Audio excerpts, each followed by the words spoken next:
Guys, एक ऐसी ongoing research जिसका अभी तक हमें सॉल्यूशन नहीं मिला। वीडियो का टाइटल देखकर तो आप समझ ही गए होंगे कि मैं किस कंसेप्ट के ऊपर आज बात करने वाला हूं।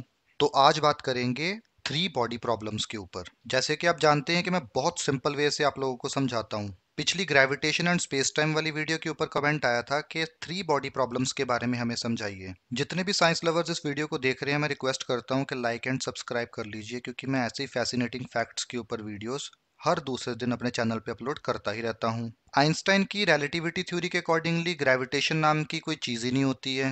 न्यूटन के ग्रेविटेशनल फोर्स के कंसेप्ट को वो सिरे से ही नकार देते हैं। वीडियो मैंने डिस्क्रिप्शन में डाल दी है, आप जाके देख सकते हैं। थैंक यू वेरी मच, आपने उस वीडियो को बहुत ही प्यार दिया है। चलिए टॉपिक पे वापस आते हैं। जैसे कि मैंने वीडियो की शुरुआत में ही बताया कि थ्री बॉडी प्रॉब्लम ऐसी एक, आप इसको थ्योरी कह लो, आप इसको कंसेप्ट कह लो, एक ऐसा कंसेप्ट है जिसका अभी तक एक पुख्ता सॉल्यूशन हमारे पास नहीं मिला है। पहले हम बात करेंगे कि क्यों नहीं मिला है। दूसरा हम बात करेंगे कि किन लोगों ने ट्राई किया है। और उसके बाद मैं आपको बताऊंगा कि कैसे हम उसका सॉल्यूशन निकाल सकते हैं, बहुत ही सिंपल लैंग्वेज में। चलिए बात करते हैं कि थ्री बॉडी प्रॉब्लम होती क्या है। हमारे यूनिवर्स में बहुत सारी ऐसी ऑब्जेक्ट्स घूम रही हैं, आप हेवनली बॉडीज उसको कह लो। लेकिन आज मैं पूरे टायर यूनिवर्स की बात नहीं करूंगा, मैं सिर्फ आज सोलर सिस्टम के बारे में ही बात करूंगा। Our sun and 8 planets and their moons. Two body problem का हमारे पास एक एग्जैक्ट सॉल्यूशन अवेलेबल है, लेकिन थ्री का नहीं। चिंता का विषय ये है कि अगर हमारे पास थ्री बॉडी प्रॉब्लम्स का कोई भी एब्सोल्यूट सॉल्यूशन अवेलेबल नहीं है, तो यूनिवर्स में तो इतनी बॉडीज घूम रही हैं, हम उनका एक से ज़्यादा, दो से ज़्यादा, तीन से ज़्यादा का सॉल्यूशन कैसे ढूंढ पाएंगे। अगर मान लिया जाए कि हमारे पास फाइव बॉडीज रोटेट कर रही हैं या रिवॉल्व कर रही हैं, तो हम फाइव बॉडीज का सॉल्यूशन कैसे निकाल पाएंगे। तीन का तो हम निकाल नहीं पाए हैं, पांच का कैसे निकाल पाएंगे। हम सोचते हैं कि हम बहुत ही ज्यादा एडवांस हो चुके हैं, लेकिन जब हम ऐसी चीजों के बारे में पढ़ते हैं या सुनते हैं तो हमें पता चलता है कि हम कितने एडवांस हो चुके हैं। अब सबके मन में ये होगा कि अगर हमारे पास टू बॉडी प्रॉब्लम्स का सोल्यूशन है तो हमें थ्री का निकालने की क्या जरूरत है। गाइस, बहुत जरूरत है। अगर हम अपने सोलर सिस्टम की बात करें तो अगर आप सन की एग्जांपल ले लो, सन के ग्रेविटेशनल फोर्स का कंसेप्ट बहुत ही वाइड है। थोड़ा सा इस कंसेप्ट को खोल के बताता हूँ। सन की ग्रेविटेशन का इम्पैक्ट आठ प्लैनेट्स के ऊपर है, जिसकी वजह से वो आठ प्लैनेट सन के आले दुआले घूम रहे हैं या रिवॉल्व कर रहे हैं। मैंने तो सिर्फ तीन की ही बात करी थी, यहाँ तो आठ आठ प्लैनेट्स हैं। मतलब एक ऑब्जेक्ट आठ हेवनली बॉडीज के ऊपर इम्पैक्ट डाल रहा है। मतलब एक हेवनली बॉडी का इन्फ्लुएंस आठ बॉडीज के ऊपर डायरेक्टली पड़ रहा है। थोड़ा और सिंपल कर लेते हैं, एग्जांपल ले लेते हैं सन, अर्थ एंड मून के बारे में। अगर मैं बात करूं सन और अर्थ की, तो हमारे पास तो एक एग्जैक्ट सॉल्यूशन अवेलेबल है इनकी ग्रेविटेशनल फोर्स, इनकी रिवोल्यूशन को कैलकुलेट करने के लिए। लेकिन जहां पे अगर मैं मून को ऐड कर दूं, तो हमारे सारे के सारे सॉल्यूशंस धरे के धरे ही रह जाते हैं, क्योंकि हम कैलकुलेट ही नहीं कर पाएंगे कि सन की लोकेशन की बात नहीं करूंगा, मून की लोकेशन एक वक्त के ऊपर कहाँ होगी जब थ्री बॉडी प्रॉब्लम्स हम इकट्ठा कैलकुलेट कर रहे हैं। मान लिया जाए मेरे को मून की एग्जैक्ट लोकेशन प्रेडिक्ट करनी है। अगर तो बात आएगी सन और मून की, तो मैं एग्जैक्ट लोकेशन मून की प्रेडिक्ट कर सकता हूँ कि मून इस वक्त पर कहाँ होगा।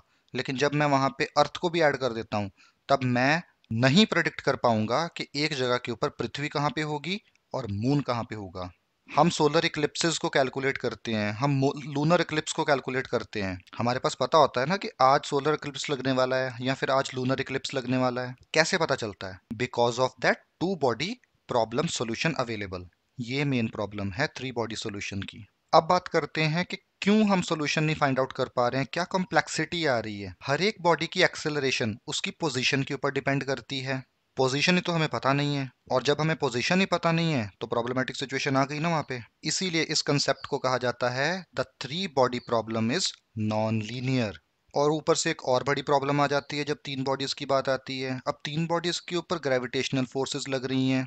पता चल नहीं रहा है कि कौन सी ग्रेविटेशनल फोर्स कहाँ से लग रही है, कौन सा जो प्लेनेट है या फिर हेवनली बॉडी है वो कहाँ से ग्रेविटेशनल फोर्स लगा के कौन से ऑब्जेक्ट को खींच रहा है। और यहाँ तक तो चलो सीमित था। और पोजीशन और वक्त के अकॉर्डिंगली, मतलब पोजीशन एंड टाइम के अकॉर्डिंगली ये चीजें बदलती भी रहती हैं। इस टाइम के ऊपर मून अर्थ को खींचेगा, उस टाइम के ऊपर सन अर्थ को खींचेगा। This is the main problem which we are encountering right now.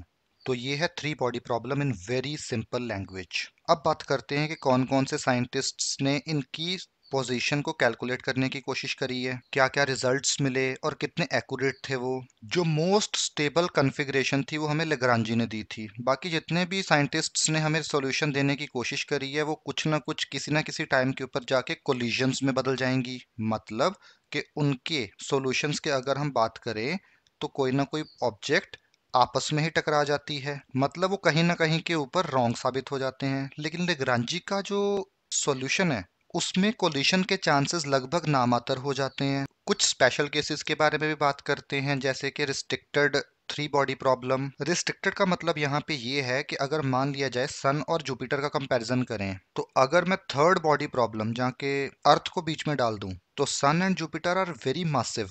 वहां पे हमारी पृथ्वी का तो कोई स्टेटस ही नहीं होगा, तो हम पृथ्वी के ग्रेविटेशनल फोर्स को निग्लेक्ट कर देंगे। लेकिन उसी साइड के ऊपर अगर मैं अर्थ की जगह के ऊपर सैटर्न को डाल दूं, तो तीनों हेवनली बॉडीज लगभग एक बराबर होंगी। वहां पे हम निग्लेक्ट नहीं कर सकते हैं। अब लग्रांजी ने कैलकुलेट करते करते हमें कुछ पॉइंट्स बताए हैं L1 से लेके L5 तक। उनका ये मानना है कि ये जो पॉइंट्स होंगे वहां पे सेंट्रीफ्यूगल फोर्स और ग्रेविटेशनल फोर्स आपस में बैलेंस हो जाएंगी। और भी बहुत सारे साइंटिस्ट्स ने थ्योरी दी, जैसे कि मैंने आपको बताया कि वो थ्योरीज इतनी सक्सेसफुल नहीं थी। इसाक न्यूटन ने भी थ्योरी दी, हेनरी पॉइनकेयर ने भी थ्योरी दी। मैं इन थ्योरीज को गलत नहीं कह रहा हूँ, लेकिन वो उतनी एक्यूरेट नहीं थी। इस वीडियो को हम जितना मर्जी लंबा खींचते जाएं, सॉल्यूशन नहीं मिलने वाला। क्यों नहीं मिलने वाला? क्योंकि अभी तक इसका सॉल्यूशन कोई मिला ही नहीं है। जैसे कि मैं वीडियो के शुरुआत में बता चुका हूं आपको कि हमें थ्री बॉडीज जब आती हैं अकाउंट में तो हमें इनकी पोजीशंस का पता ही नहीं चलता है। उसके अलावा ब्लैक होल्स कैसे किसी भी मास को निगल जाते हैं उसके ऊपर कंप्लीट स्टडी मैंने डिस्क्रिप्शन में डाल दी है, आप जाके देख सकते हैं। आप अपना प्यार चैनल को सब्सक्राइब करके हमें देख सकते हैं, क्योंकि मैं ऐसे फैसिनेटिंग कंसेप्ट्स आपके सामने बहुत सिंपल तरीके से रखता हूँ। धन्यवाद।